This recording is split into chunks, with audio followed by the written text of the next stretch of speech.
So hello, I didn't introduce myself when I came in, but my name is Antoinette White, and I'm a program coordinator for the Resolution Project and our panel monitor. So thank you for joining us for this amazing panel discussion with our fellows. I'm so excited. I would like to give a special thank you to Changing Our World for sponsoring this panel. This discussion about food insecurity will end at 7:15 p.m. Eastern Time. I'm going to give our panelists a heads up at the 5-minute mark in the chat function at 7:10 p.m. Eastern Time. I highly encourage our viewers to interact and engage with one another in the chat function. That should be to the right of your screen. And our panel moderator is Brinda Penmetsa. Brinda is a resolution fellow from class 7. Her background is in food waste reduction and hunger relief advocacy. She's currently based in Dallas, Texas, and works at Capgemini as a senior change management consultant. And with that, Brinda, I pass you the virtual mic. Thank you, Antoinette, and thank you for organizing this as well, and thank you for everyone who's tuning in. We're really well versed in the state of food insecurity in our world right now, or if you're here to support our fellows and learn more, welcome. Looking for a productive and open discussion today about this important topic and both how it's impacted by the pandemic and what our fellows on this call, both Frida and Emily, have to say about it. So just to give you a brief overview of who's on the call today, we have Frida Endinjok. I think I'm saying that right. Correct me if I'm wrong. But Frida is a global health doctoral student at Oregon State University, which you might have caught if you entered the chat early. She's moving soon. Research is going to be focusing on food insecurity and its impact to human health. She seeks sustainable solutions through gardening and equitable access to food. Emily Moshowitz. Emily became a fellow in 2016, and she was working on community gardens in upstate New York.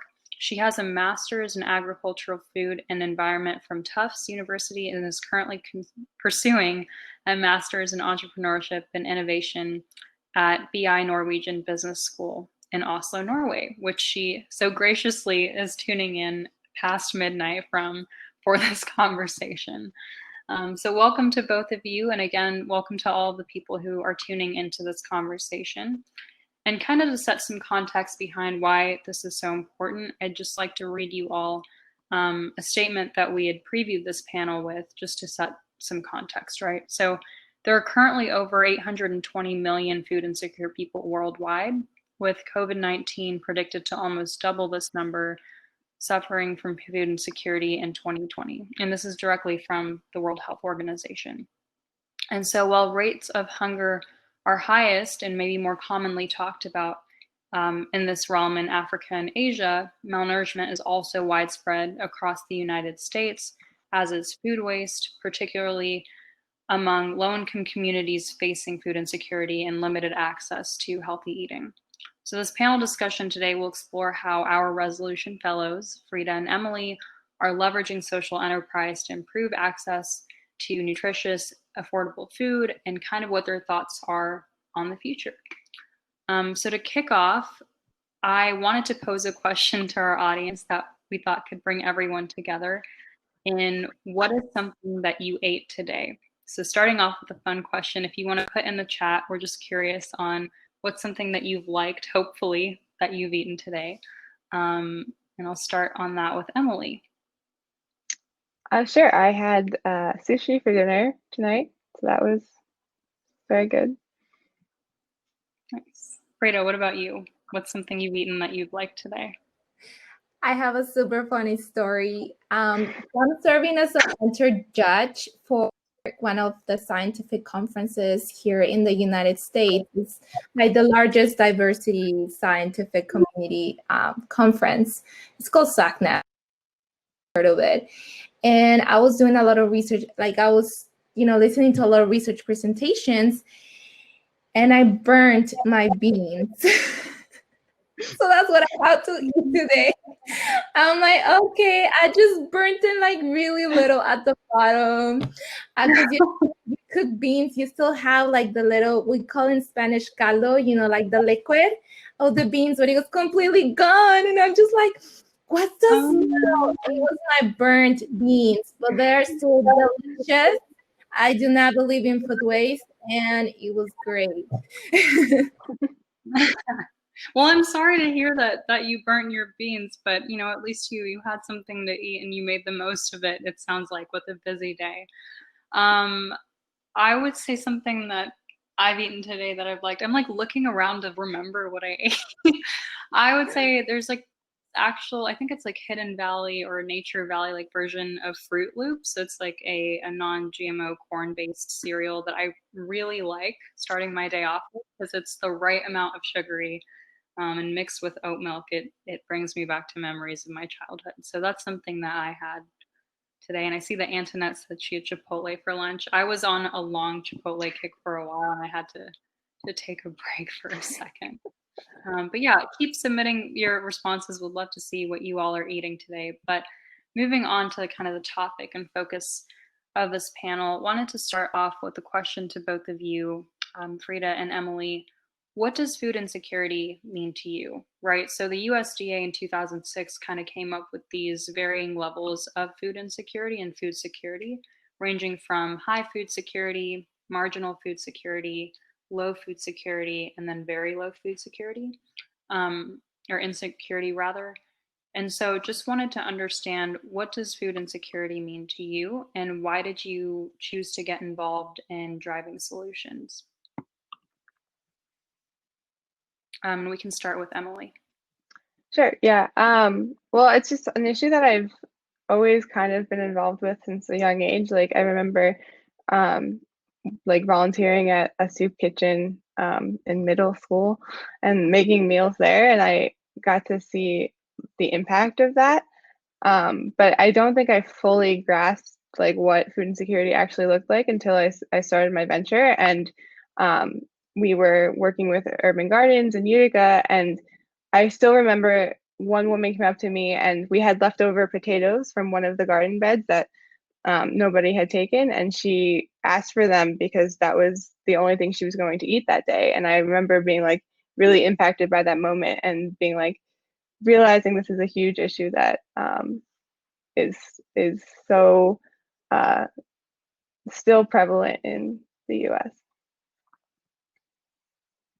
Thank you. Frida? For me, I have a background in nutrition. So for me, you know, diets are everything. And something that we always tell people when they want to eat healthy is to have a balanced diet, right? So for me, food insecurity really means a flaw in the system, in our current food system. I am very much in thinking in like, you know, like the big picture right there. Because originally how Earth intended things to be is that food grows everywhere, right? We were hunter-gatherers. We just had to look up and there was the food, right? And then all of a sudden something happened. We started creating cities, monies, and systems, and something went wrong. People started getting hungry, right? People were not encouraged to like grow their food anymore because they were more encouraged in like, you know, working so they can get money, so they can go to the grocery store, right? We started like utilizing these food systems that in a way that were not as sustainable as like nature intended it to be. So when I talk about like, for me, it's a matter of about balance, is that, you know, currently in our food systems, we have two issues. One of them is food waste and the other one is food insecurity. And I am just puzzled to think, why do they exist at the same time, within the same blocks, within the same cities? Like, what is happening out here? What has happened to our food systems that actually are not sustainable and equitable to the point in which somebody has to start thinking, where is my meal, my next meal going to come from? You know, that is actually what in the scientific community, that's our main question. You know, when you start posing yourself that question in which you do not know where your next meal is going to come from, that is food insecurity. As well, something that is very important is to address nutrition security. Unfortunately, in our society, with a lot of prepackaged stuff and processed items, we have seen food as calories rather than nutrition. So for me, food insecurity means a good, dignifying food security means good and, dignifying access to nutritious food that are actually going to have something that impacts your well-being. And for me, food insecurity is something that honestly shouldn't exist if we just really start thinking of how we can fix our food systems. No, thank you. I think both of your comments are insightful for two reasons. And that's one, because I think there are specific moments, right, Emily, that you referenced where you realize like, oh, like someone coming to me personally makes me aware of how personal this issue is, right? For people experiencing hunger, food is such a basic necessity to live. And before we have productive lives, we have to have healthy lives, and food is the basis for that. So I appreciate that. And then to your point, Frida, it's not just, a part of it is where's my next meal coming from, but also like we created these systems around something so essential, and those systems are not working for people clearly, right? With that stat, especially, which I referenced in the beginning, 820 million people food insecure worldwide, with an estimated 37 million of those people being in the United States. Even in what we deem as this country, it's not working. So I guess on that topic, one of the questions that I wanted to ask was relevant to this year with COVID-19 and the reality that we're all dealing with, especially right now, right? We're having this conversation virtually, whereas maybe we would have had it in person. So in your efforts to combat food insecurity, food waste, or hunger, what challenges has COVID-19 presented to you? And how do you, or how have you planned to overcome them? And we can start with Emily again. Sure, yeah. Well, I think Frida brought up a really good point about it really is the food system itself is very flawed and like designed to be, it severely impacts like the food insecure and is poorly designed. And so we really need a full systems change. And I think that COVID really highlighted the cracks in the system that were already existing. And so like I remember seeing on the news the milk being thrown away, and I'm sure like you all saw the produce that was being thrown away. And it just highlights the disconnect in this country, or in the US, of the distribution of, we have all of this produce and we have all of this food, and how come we can't get it to the people who need it, and the waste that is inherently designed into the system.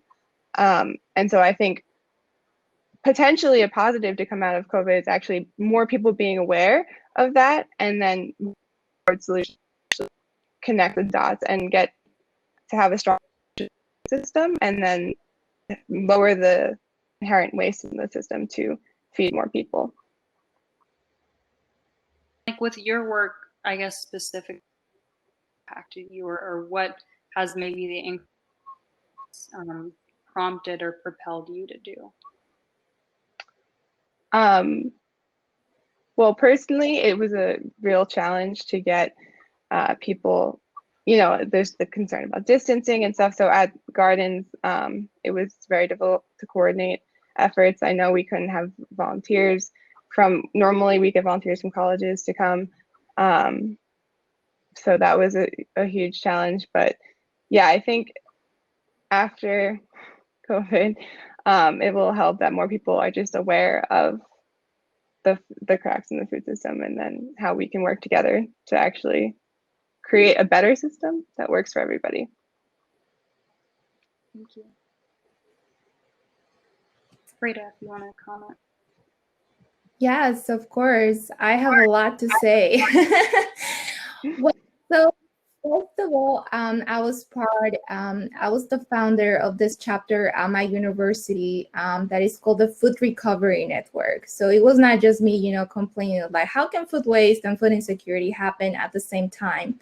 So practically the pre-ad of the Food Recovery Network is that, a group of volunteers will pick up the leftover food and just take it to places where the food will get eaten, right? Just because companies do not want to invest in some sort of diversion programs. Even though Woodwood to California, we passed a law in which by 2025, all restaurants should have some sort of recovery recovery system in their businesses. So there's where we're talking about some sort of like systemic change, right? So unfortunately, because of the pandemic, in California, we're no longer able to go to campus. So we were not going to be able to recover from our dining facilities to take it to the shelters, or even to our own student food insecure population, because I do serve the students. Most of my research is focused on student food insecurity, because nobody wants to talk about like the college right, that you need to be a broke, hungry college student. So I'm trying to also, like change that. So with that, I really took this as an opportunity, and I took it as a challenge. I'm like, you can take the way in which I'm doing things, but you cannot take my voice away. Something that was like really sad is still like the whole panic with the toilet paper and the food, and like when people were like punching each other in the face. What we didn't talk about is that weeks after, the landfills were full of food. We were not talking about that. We were not talking about like really thinking like they thought the grocery stores were going to shut down. And it's like, no, it's an essential business. So something that we started doing for my chapter in the Food Recovery Network is that actually we started using our advocacy efforts. So if you cannot recover, we're going to help people to recover from home. Well, besides recovering, stop wasting from home. 40% of food waste comes from homes. So go check your refrigerator. You may have some moldy strawberries right now. Just saying. So how we're doing is by just really giving people like very easy tips on like how they can follow, They can start composting. They can have an Eat Me First box. They can have a budget. They can challenge themselves, to like really just reduce the food waste, because that's something that we can all do at home. Besides that, my chapter has also partnered with a lot of organizations where I live. And we're gleaning, we're recovering food, we're starting community fridges, and we're spreading the word. We hear of a pop-up pantry, we're gonna share it on social media. We hear like free gift cards, we're gonna share it to social media. Resources are not meant to stay in your head, they're meant to be shared, because you never know where you're putting food on somebody's table by just sharing a pop-up pantry by your council member, right? Yeah. And also, with my gardening projects, what has happened is that, I don't know if you guys have ever heard of the Victory Gardens. So during World War II, the government told everybody, so I'm telling everybody in this call, but I know for some of you guys do have like cruel winters, but I'm in sunny California. But they practically saying like, yo, like our farmers are growing food for our troops, right? Grow your own stuff. And that's what we call the Victory Garden. So just less than 100 years ago, a lot of the food came from people's backyards. And I understand, there's a lot of urbanization and there's a lot of that. So this is, when the efforts of community gardens, of gardening at home, of container gardening are really coming alive. So I'm currently taking a sustainable agroecology class in which I'm trying to encourage gardeners and emerging gardeners, because in my area I cannot have farmers. I'm in LA. And just really be like, look, this is agroecology. This is our systems. This is like environmental justice. This is social justice. Because when we're talking about those systems, we need to address the elephant in the room. People of color are the ones who are being affected. That's it. Yeah. They're the ones who like don't have, they're essential workers, they're farmer workers. They may not have a legal status in which they don't have any sort of safety nets in this country.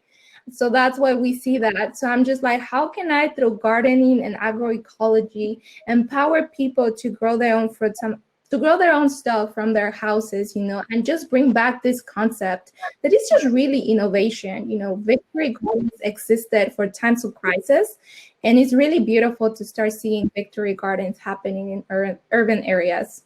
Yeah, so if you're just tuning into this conversation and you're hearing what Frida is saying, what we're talking about is food insecurity, but as evidenced by this conversation, it's such a big issue, many moving parts, right? So solutions driven by people like our fellows, trisectoral partnerships across government, companies such as Panera, who released one of their new food waste initiatives as well recently, and individuals. So how does that look, and how is it tied to things like gardening, and what are some great organizations doing work? I think it's awesome that we're connected on this platform, right, via resolution and changing our world. But I want to acknowledge one of the comments that Kenny made in our chat about Gooder Company, which I am actually familiar with. And Jasmine Crow's doing great work in Georgia and spreading her movement.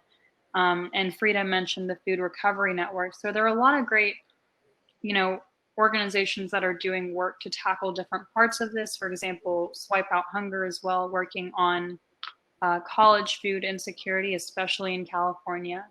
So with all of that in mind, like the different organizations that are working on this issue, in a few quick sentences, Emily and Frida, could you state what is the one change that you hope to see in this issue in the next 10 years? And we can start with Frida this time, and then we'll go to Emily. Yeah, so I think when it really comes, in this time, we have seen that the system is broken, but our society is not.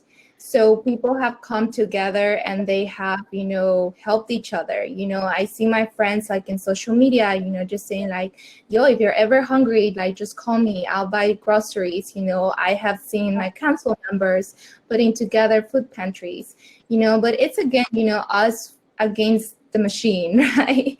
So I think a change that I really want to see, and I want to encourage that it's not longer about equity as like having, equality as like having food access for all. I'm not saying that, not everybody should be access to it, but we have to go towards equity. Once again, food insecurity is really affecting people who do not have safety nets, who do not have, systems, supportive systems, maybe because they're immigrants or because they don't speak the language or because they're simply afraid or because there's a huge stigma around food insecurity. People do not want to apply for food stamps. People feel that standing in line on our pantry is undignifying. Why are we stigmatizing food insecurity? So I just think, from this unfortunately event that we all had to go together, what I think is that there's going to be, a better understanding of what is equity and really understanding a better, having a better understanding that, it's okay to use our voice. Maybe we cannot be the ones being in the soup kitchen, but we can share those resources. We can put our numbers out there. We can be like, hey, I can help you. For example, for me, I'm Latina, so I can tell my neighbors like, if the SNAP application is too complicated for you, I can help you. We all have a micro part to do in this macro system. So I guess that's something that I really hope to see, that we're like really, really coming together, not just in times of crisis, but for reals.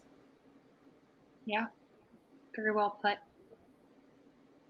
Yeah, I completely agree with that. I was thinking about how COVID did show the strength of the communities and communities coming together in times of crisis. And although we may wish that there were better systems in place so that we wouldn't need to rely on the community, it does show the strength of the community and that we can really overcome things. So I think something that I would like to see is like stronger regional, like local food systems. So whether that is more urban gardens or food hub, I'm working with an entrepreneur who's starting a new food hub in Sacramento, actually, to try to connect farmers and have a distribution network so people have more access to local produce. And like just efforts like that will help, connect the community more and give farmers fair wages and, protect the dignity of farm workers and also help feed the community and hopefully reduce food waste. So I think more efforts like that would be great in the next decade. Yeah, I think, I agreed with all of the above. And I think the common thread between what you both are saying is really that we move from applauding and encouraging people who have been most adversely affected to be resilient, and moving from resiliency to being well-resourced, and making sure that our people that are most affected by this issue are well-resourced going forward. And that takes not just, a reminder about applications for SNAP, but really their individual neighbor contributing, people tuning into this panel too, taking a moment to learn about the issue and seeing what you can play in the community that you live in. And there are opportunities as well to engage virtually. And one of the things I wanted to reference was the article that Emily had mentioned, which I just linked in the chat, that came out in April. So if you didn't hear about it, it was really just covering a lot of the dumping of food and why it was impacting the businesses and our farmers. And it actually restarted conversation in the United States about food waste, especially during the pandemic. So referencing that and kind of wanting to close on this topic is, what in both of your minds are good resources for people who are tuning into this panel and want to learn more about food insecurity? So where would you direct them to learn some things, and then also how can they support you in your efforts?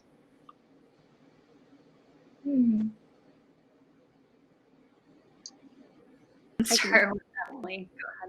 Go ahead. Yeah, I was just gonna say, I think a good resource to get like a good broad overview of a lot of the issues that we've been talking about with the food system is IGO just came out with a new podcast that basically talks about how we need to redesign the food system from scratch, basically, and fix all of the flaws that we've been talking about. So I think that's a good overview. And then I would also just encourage people to, like we're saying, support your local community. Find a food bank, donate what you can, and once COVID, maybe there's a safe way of volunteering. If there is, do that if you can. But yeah, I would say in your community, you might not think your neighbors need help, but they might, and reach out to people would be my, yeah.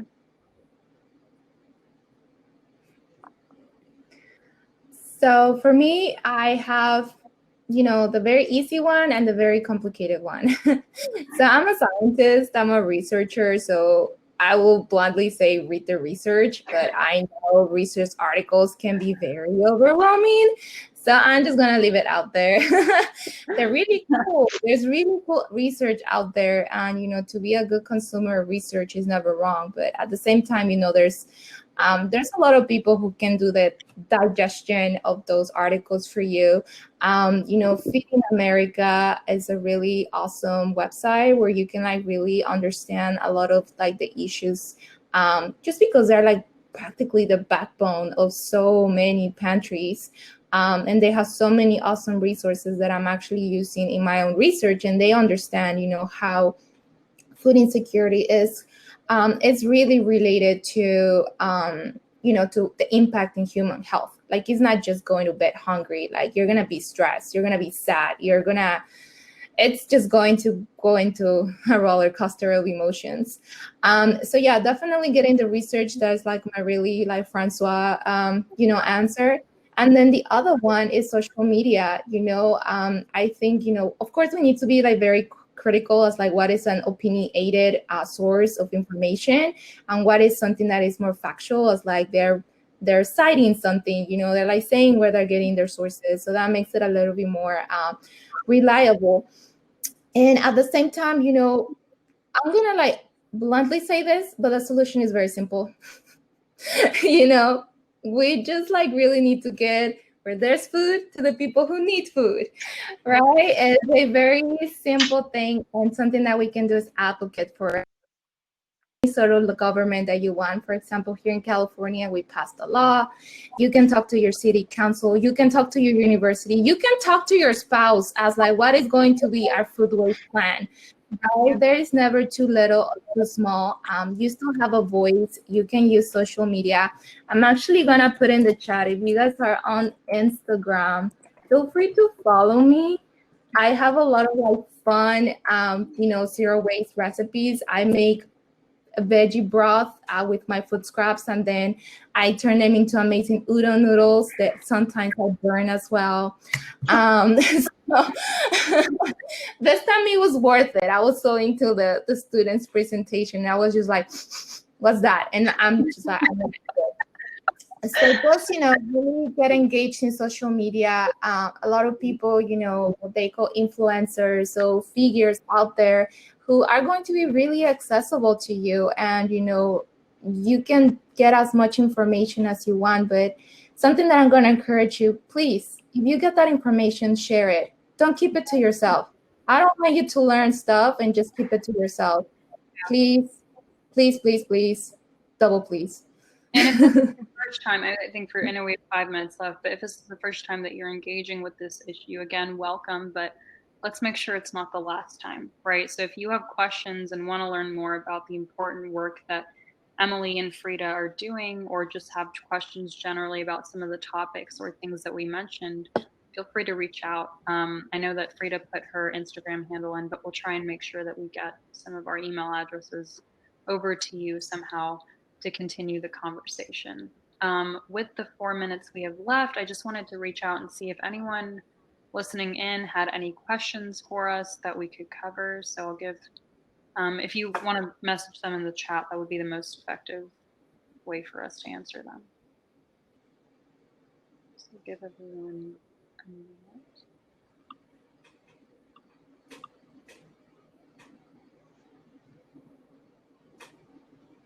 Any questions on what we discussed or any other questions? While we're waiting for questions, I just wanted to throw in another point. Frida brought up policy and the importance of policy on a local and at all levels. I think another thing is go vote. It's an important thing. If you can vote, vote. Yes. Do it safely, but do it would be mine. Yeah.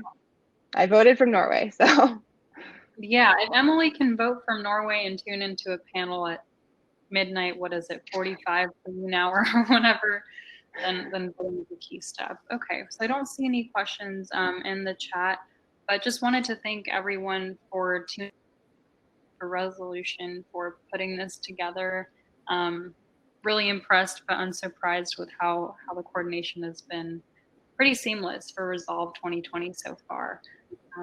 Thank you, Frida and Emily, for joining. And again, if you have questions for either one of them, I think maybe Antoinette, I'm volunteering you to share if anyone does want to reach out and have additional questions.